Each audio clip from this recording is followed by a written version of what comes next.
Hey guys, so once again, there's another terrorist attack. This time it was in Sweden, Stockholm.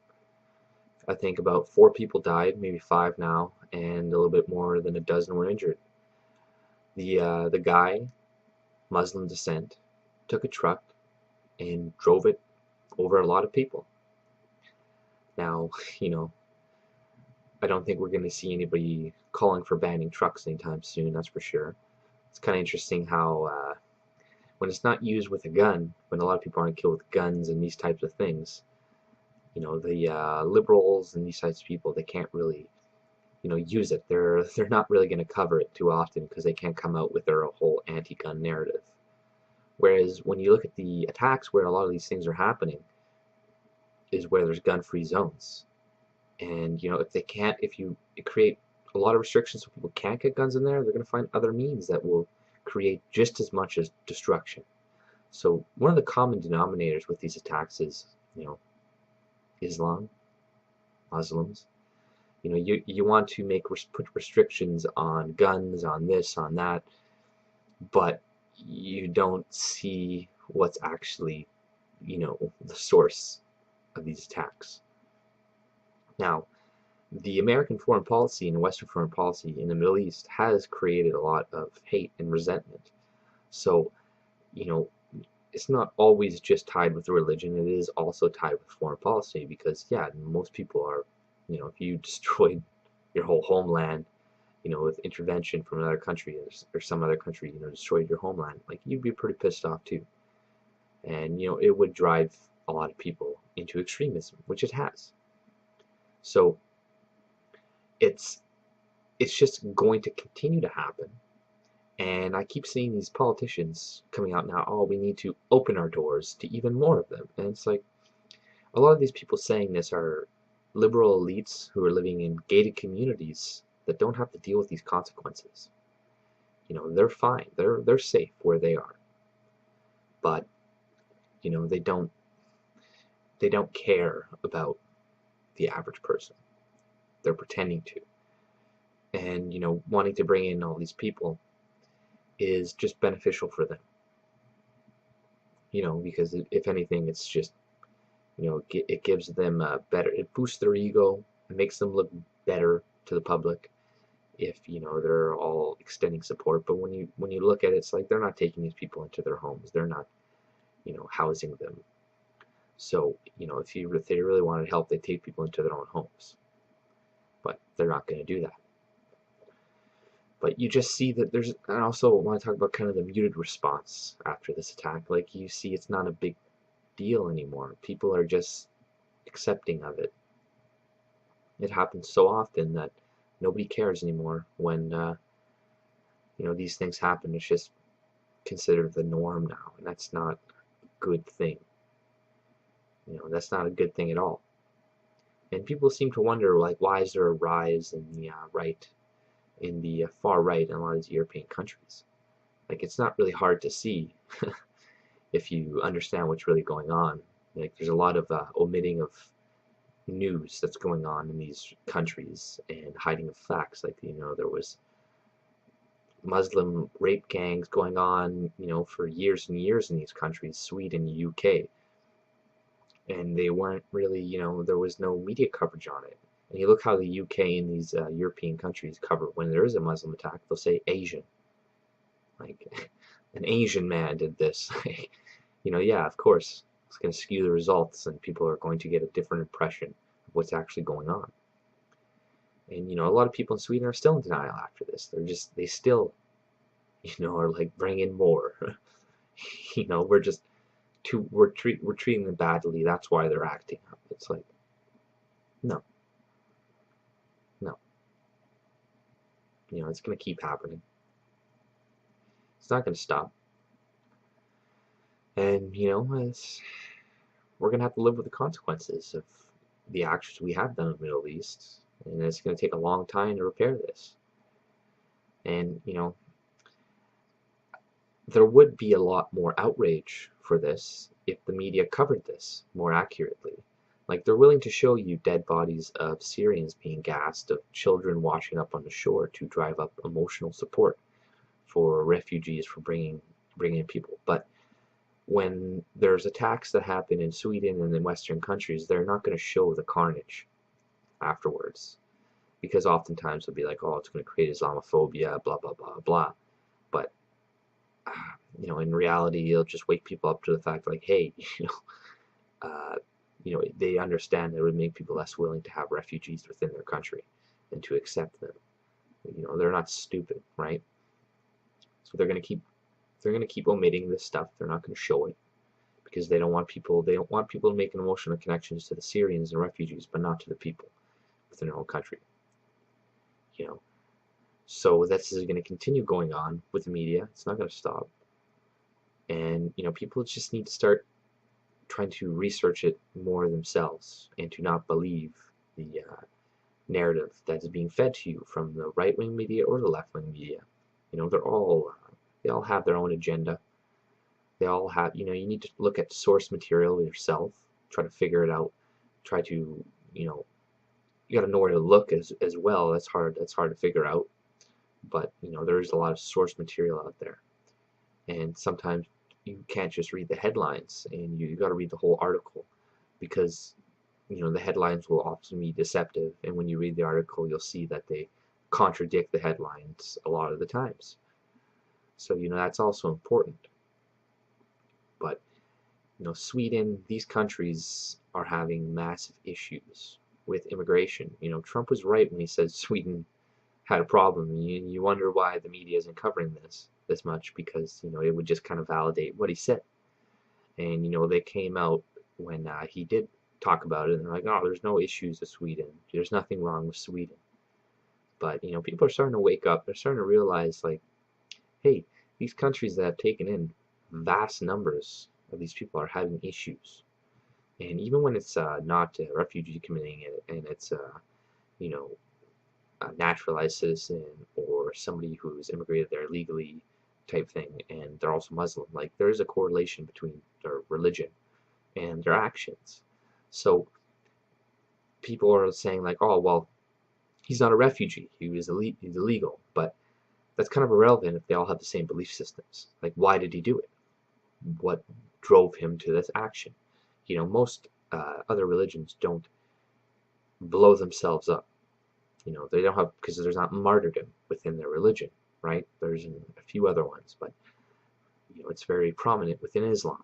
So when we see these kind of kamikaze attacks going on,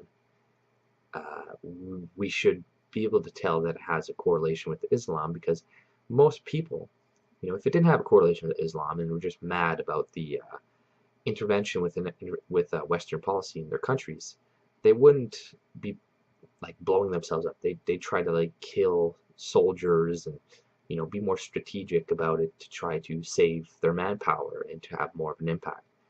But clearly they believe they're going to get rewarded in the afterlife by doing this, so that's why they're doing it. And it also creates fear and terrorism. And like same with the trucks, like, it's almost worse than guns in a sense, because now everybody's walking down the street and they're looking at vehicles like, shit, is that gonna come at me? They're gonna start looking at brown people and Muslim people in cars, and they're gonna think twice. And that's just, if you want these resentments to continue and to heighten, you will continue importing people from these countries. When in reality, if you really wanted to help them, you could help 12 times as many people by creating safe zones in the Middle East. Like, you don't necessarily have to create a safe zone in Syria, but you can give monetary incentive for other countries in the neighboring regions, like large monetary incentive for them to take in those people if you really want to help. It would still be cheaper than bringing in people here, and it would be cheaper than educating all those people, and you wouldn't have these cultural clashes that are going to happen. And people are saying they're not going to happen. They're delusional, because they are happening. Like, look at France. There's only 6% Muslim population there, and there's riots going on all the time. There's crazy shit. So and Sweden as well. Like, they're the rape capital. Freaking, like, they're comparable to South Africa now in rape. That's not good. And yes, they have changed their classification, how they distinguish rape, but even considering that, they still have more like actual rape going on. Like if you look at the numbers, there's still more crime. There's still more of that shit going on. There's a direct correlation with the people they're bringing in. And a lot of those people are not from Syria. Like the people from Syria are legitimately trying to escape. But a lot of these people who are coming in are not from Syria. They're economic migrants. So they're just kind of piggybacking off of the refugee program. 4 out of 5 of these people are not from Syria. And 70 to 80% of them are men. So, bringing in a bunch of military-age men into your country, and, now there's less women around too because, you just increase supply of men. They're going to get, it doesn't matter where they come from. If you increase the supply of men and there's less women, shit happens. More conflict happens. So we need to have a little bit of foresight. We can't keep doing the same things we're doing because they're not having a good impact. They're not actually fixing anything. And the longer we keep putting our heads in the sand, the more this is going to continue to happen. And, the worse it's going to get. And the more we're going to be hateful towards one another, the more we're going to resent one another, the more we're going to, act drastically and, put people in all the same box and category when we really shouldn't. But this is going to continue to happen. And hopefully, we stop just not caring about these attacks, because I just see too many people just fluffing them off now and just, like, oh, well, it happens. Less people die from more people die in car accidents, they bring up stuff like that, and you're like, that's completely different. It is. And there's people who make that correlation. There's something wrong with them, because they're just, they're blindly just obfuscating, the problems that these things are actually having on us. They're just saying, oh, well, sharks kill a lot of people too. But these things are preventable. People put themselves in these other situations with sharks, and they do it voluntarily. And we need cars in society. Without these cars right now, probably a lot more people would be dead. Because how could you drive them to a hospital and all these different things? Like, we need cars, right? The death toll coming from cars is more beneficial. More people are still being saved. So to bring in people that you don't need to bring in, where you can actually help more of them where they live, is nonsensical. Why put one person at risk in your country? You shouldn't put any person at risk. What if that's your daughter? What are you gonna? Are you willing to sacrifice your kid? Just be like, hey, there's 300 million people, 30 million people in my country. We'll bring in a couple 100,000 for the, death of one of my kids. Are you willing to make that trade? Most people aren't, if they were asked. But when it's not their kid, when it's not their relation, they're like, yeah, sure, we could. One person dead, bring in 100. We're helping all these people. But there's other effects too. There's economic effects that you gotta think about. If a lot of these people are literate in their own language, you think they're really gonna add to your economy? At least, it's different from illegal immigration when you're bringing in people who are kind of the best and brightest from their country. But when you're bringing in just large swaths of people at once, you're just getting, some of the dumb ones from the smart ones. Like, a lot of these people, wherever they come from, if they came from white, black, whatever country, you just take a random population, bring them over. You're going to get some criminals. You're going to get, a large variety of people. It's not the same as legal immigration. So, enough with this fucking appeal to emotion and trying to get us to, save the entire world by bringing them into our countries, because that's not going to help anyways. There's 60 million refugees worldwide. Bringing in 100,000 here and there is not going to make a difference. Look at the numbers. They keep increasing every year. It's not going to make a difference. And if it just has a burden on your population, then eventually, if you're a rich man and you live in an area with a lot of people, and you give away all your money and you're no longer rich, you can't really help many people anymore. Like, you can't continue to help them for a long time. But if you're smart about your money and you keep it enough of it so you can keep building it and keep having more of it to keep helping people, you can help people for a long time. But you can't just have a house full of food, bring in 100 people, eat all your food, and then they leave, and now you're all gonna starve. you know we need to be smart about our resources as well, and a little bit heartless in a sense, but that's just the way the world is. And we got to take care of our own people first. I don't care how that sounds, nationalistic, whatever.